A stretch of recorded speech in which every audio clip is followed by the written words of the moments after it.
Nuestro país y el mundo en general viven momentos muy difíciles. Enfrentamos una contingencia sanitaria, un hecho histórico que desafortunadamente nos ha puesto en jaque a la mayoría. A propósito de ello, aproveché para platicar con mi maestro Raúl Quintanilla, quien nos ofreció una ilustradora charla en la que abordamos diversos puntos que nos permitieron dimensionar de mejor manera el problema que enfrentamos como humanidad. Maestro Quintanilla, en la historia de la humanidad vemos guerras atroces, conquistas brutales, expansiones imperiales, reducciones de la humanidad, expansiones. Es como si la humanidad inhalara y exhalara. Y estos episodios trágicos se combinan con episodios de violencia, en fin, la historia tiene esa dialéctica. Y en esta oportunidad estamos ante el privilegio, medio dudoso, de estar en presencia de uno de los momentos para la historia de la humanidad, yo creo que definitorios, ¿no? Aquí sí podríamos decir que hay un quiebre y que se hablará en el futuro de la humanidad antes y después del COVID-19. ¿Cómo la ve usted, maestro? Hay una cosa que yo tengo en claro. Nunca antes había habido tanta información y tan poco conocimiento de las cosas. Esta es una frase que yo tomé de George Steiner.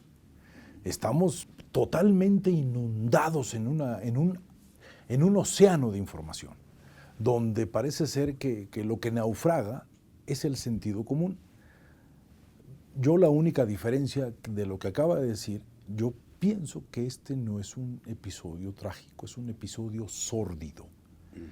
Episodios trágicos, las dos guerras mundiales del siglo XX. Si yo comparo y si soy brutal, yo digo, en la Primera Guerra se murieron 10 y tantos millones, en la Segunda Guerra se murieron tantos, la crueldad humana y el mundo se reestructuró y sigue idéntica la condición humana. Ahora, yo no sé, en este tipo de situación, producto de tanta información, hacemos un proceso de redimensión de las cosas, que la redimensión es un factor del estado de ánimo, pero sí creo que yo no veo muchas consideraciones para acabar diferente.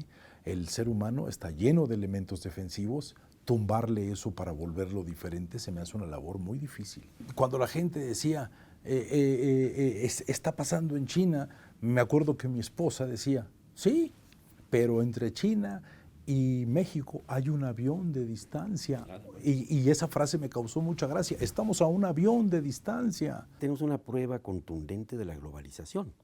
Es decir, el virus se genera en China, en el Extremo Oriente, y viaja rapidísimamente a Occidente, de tal manera que ya el epicentro, digamos, del contagio ya no es ni siquiera Europa, ahora Italia, es los Estados Unidos. Los Estados Unidos. Pero cuando viene el impacto del contagio, volvemos a nuestra memoria histórica y nos volvemos a cerrar Y parecemos Estados-nación. que estamos en 1800. Cierra Italia, cierra Francia, cierra los Estados Unidos, no hay vuelos, etcétera, y nos refugiamos en una figura En la del siglo muralla, XVIII, XIX. en la muralla medieval. El Estado-nación también. En la muralla medieval, buscando estar solos, que no se nos meta nadie. Imposible. Cuando viajaban, como en esta oportunidad también, los virus, los microbios empezaban a infectar en aquellos tiempos precientíficos, digamos. Y venían estos enemigos de Oriente, que causaban estas bubas de la bubónica, las pulgas de las ratas, y no sabían de dónde era. El tifo, la tisis, la tuberculosis. Era un desconcierto, pero eran castigos divinos. Así lo veían. Y todavía, maestro, en este momento, por nuestro estado de ánimo, vea, los estados de ánimo nunca son espontáneos. Si yo cambio ahorita de estado de ánimo y me pongo mal, pues quiere decir que estoy malito de mi cabeza, porque no es posible decir, no, todo estado de ánimo para que se genere es acumulatorio. Entonces venimos de una época de verbalización suprema. Nunca antes los mexicanos habíamos hablado tanto sin vernos las caras. Sentimos que nuestra economía no está del todo perfectamente agarrada, los mexicanos se detestan los unos a los otros y dicen cosas muy infames los unos de los otros. ¿Y qué se necesitaba? Un detonador. ¿Para qué? para provocar un gran cambio anímico, y llega esta cuestión de la llamada pandemia, que cuando usted dice pandemia la gente piensa en apocalipsis. Claro. Si usted dice epidemia, pues a lo mejor lo entiende, pero pandemia suena terrible. Sí, muy bien. Y ya, el mundo se está acabando. Y ya con esta pandemia se desata un estado de ánimo, y donde como característica del estado de ánimo lo que se da es una redimensión. Toda la gente está redimensionada en sus emociones, está hiperexcitada y pasa de un simple proceso social y lo convierte en algo verdaderamente catastrófico. Por eso pienso, aunque suene una barbaridad, que yo no lo veo trágico, lo veo sórdido. Alguien me decía, nadie conoce la dimensión del cambio que esto va a provocar. Y yo lo único que pensaba es que realmente la gran dimensión de estas cosas solamente la va a entender una persona que se enferme. Si el Señor vive o no vive, Él dirá, esta es la dimensión. Si alguien pierde en su familia, o sea, son dimensiones totalmente distintas. Claro. Y los grandes espectadores a distancia avientan grandes apotegmas que lo único que hacen es fortalecer los taladros de la desconfianza, maestro. Claro. Y eso es en lo que hay que tener mucho cuidado.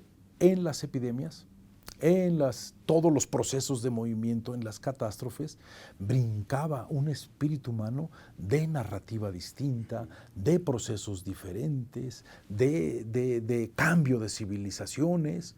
Ahora creo que va a ser muy difícil que nuestras civilizaciones cambien cuando precisamente todo está basado en la tecnología. La debilidad del ser humano moderno es que es permeable a cualquier proceso informativo. Claro. Se ha vuelto crédulo, cree absolutamente todo. Donde todos dicen que es la época de las libertades y la época de la individualidad, yo veo una sociedad esclava de sus miedos, absolutamente condenada a tratar de pegarse a los otros, y las individualidades humanas no son más que pretexto para masas y turbas perfectamente maleables. José Antonio Molina tiene un libro que se llama Anatomía del Miedo, que empieza con una frase de: cuando mi madre me parió, parió a dos, a mí y a mi miedo. El miedo no es una emoción, ya es un concepto filosófico, como lo hemos manejado. Los miedos que usted pueda presentar, maestro, ¿ya los sintió alguna vez? Nosotros aprendemos la vida de los 0 a determinados años. Ahí se cultivan los procesos de defensa, los temores, los miedos. El ser humano sale con un carácter formado. Cuando queremos superar nuestro carácter, construimos una gran personalidad para defendernos de la fragilidad de nuestro carácter. Claro. Si usted se da cuenta, cuando usted dice algo, siente algo. Entonces la gente habla y siente cosas. Uh-huh. Bueno, eso que no siente es solo la verbalización, se llama sino que sensación. Es un impacto exactamente, es esa sensación es lo que se va a convertir en sentimiento. Pero si a esa sensación que usted siente, que se le va el aire cuando habla de esto y siente alguna reacción física, luego empieza a llenar toda esa sensación de palabras. Y entonces, en un acto racional, al llenarlo de palabras, construye usted una emoción. Si sus palabras son apocalípticas, neurotizadas, sale una emoción negativa, creada por la razón humana.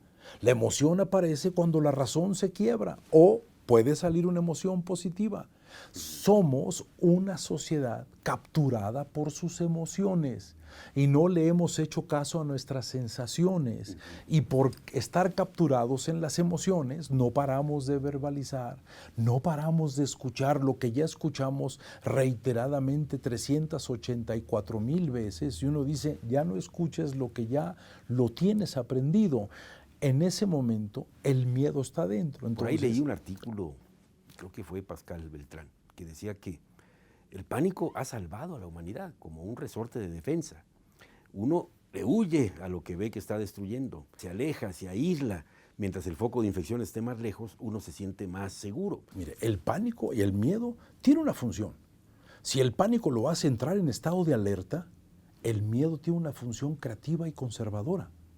No es todo destructivo, no, el miedo es una parte fundamental para poder de alguna manera discernir, maestro. Por eso cuando hay pánico los sentidos se exacerban. Nosotros nos ponemos en una alerta racional. Eso es lo que le iba a decir, maestro. Y entonces entramos en el pánico. De los resortes naturales, de los resortes inscritos en nuestra psique, mecanismos de defensa, mecanismos de provocación de estados de violencia, defensivos, amorosos, de todo tipo. En estos casos en que estamos frente a un peligro, ¿en qué momento incide la razón? ¿Cómo hay que abrirle la puerta? ¿Cómo hay que tratarla? Está la planificación de los gobiernos, está la opinión de los científicos. Hay otras cuestiones que ya no se generan de manera espontánea, sino que son fruto de la reflexión, de la razón. Y es donde vienen las curas, las vacunas, las prevenciones y todo lo demás, ¿no? ¿En qué momento estaremos en esta pandemia? Es que hay visiones completamente distintas. Mis hijos, que son seres de 30 y tantos años, me dicen, oye, hazme el favor de cuidarte porque eres vulnerable. Y yo digo, sí, soy vulnerable, pero no soy alguien que viva en el pánico. Yo ya he vivido varias cosas antes. Yo necesito, de alguna manera, todavía ser productivo. El antídoto contra el miedo, ¿sí?, no es la valentía. Son las necesidades. Si tú necesitas algo, vas por eso, aunque tengas miedo.